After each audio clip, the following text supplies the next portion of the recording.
সকালবেলা ঘুম থেকে উঠে বারান্দা দিয়ে দেখি ফোঁটা ফোঁটা বৃষ্টি পড়ছে, আর দেখে এত শান্তি লাগছিল। আসলে হয়েছে কি, আজকে কয়দিন ধরে এত গরম। যাই হোক, এর মধ্যে আমি ফ্রেশ হয়ে নাস্তাটা সেরে নিলাম সবাই মিলে।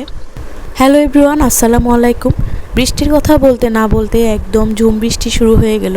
আর বৃষ্টি হলে এত সুন্দর লাগে আমার কাছে, তখন আমি সুন্দর সুন্দর মুহূর্তগুলো ক্যাপচার করতে একদমই ভুলি না। স্পেশালি গাছগুলো দেখতে এত সুন্দর লাগে, মাশাল্লাহ। বৃষ্টি উপভোগ করতে করতে বারান্দায় টব থেকে কয়েকটা পুঁইশাকের পাতা ছিঁড়ে নিলাম। আসলে এত সুন্দর পুঁইশাক হয়েছে, তো ভাবলাম যে আজকে মেয়ের জন্য একটু খিচুড়ি বানিয়ে ফেলি। ওর জন্য আমি যত যাই মজা করে বানাই, ও আসলে কিছুই খেতে চায় না। এখনকার বাচ্চারা মনে হয় এরকমই, এত কষ্ট করে এত রান্নাবান্না করে কিন্তু আমার মেয়ে কিছুই খায় না। যাই হোক, আমার চেষ্টা তো আর কম করি না, চেষ্টা করতেই থাকি। যেদিন আল্লাহ চাইবে সেদিনই হয়তো বা খাবে। খিচুড়িটা আমি সব ডাল চাল সবজি মশলা দিয়ে হাতে মেখে বসিয়ে দিলাম। আর আজকে কোনো রান্নাবান্না শেয়ার করব না। রান্নাটা হতে হতে চলেন আপনাদের সাথে অন্য কিছু শেয়ার করি।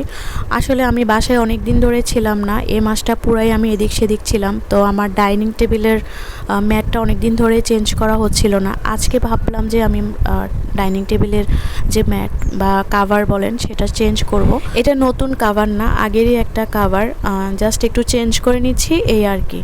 আর কোনো একটা রুম বা ডাইনিং হল আপনার ডেকোর করার জন্য যে নতুন জিনিসই লাগবে তেমন কিছু না। প্রত্যেকটা জিনিসকে বা ডেকোর করার যে জিনিসগুলো সেগুলো দুই একটা জিনিসকে একটু এদিক সেদিক করে নতুনভাবে উপস্থাপন করা যায়। তো আমি আজকে জাস্ট কাভারটা চেঞ্জ করে নিচ্ছি, আর তেমন কিছু না, কারণ আমার আগের কাভারটা একদমই ময়লা হয়ে গেছে। আপনার বিছানা হোক আর টেবিল কাভার হোক, কিছুদিন পর পর চেঞ্জ করলে মনটা একটু ফুরফুরা লাগে, নতুন একটা লুক আসে, দেখতেও ভালো লাগে। কথা বলতে বলতে আমার টেবিল কভার চেঞ্জ করা শেষ। এই তো ফাইনাল লুক। কেমন হয়েছে অবশ্যই আমাকে কমেন্ট করে জানাবেন, আর আপনাদের কমেন্ট পেলে আমার আরও অনেক ভালো লাগে। আচ্ছা, এখন আপনাদের সাথে আমি নাইট ভিউটা শেয়ার করি। এই তো দেখুন, নাইট ভিউ এত সুন্দর লাগে আমার কাছে। আর যে কোনো রুমে একটা ল্যাম্প লাগিয়ে দিলে সেই রুমের সৌন্দর্যটা আরও একটু বেশি ফুটে ওঠে। ল্যাম্পের কারণে একটা কজি ভাইব দেয়।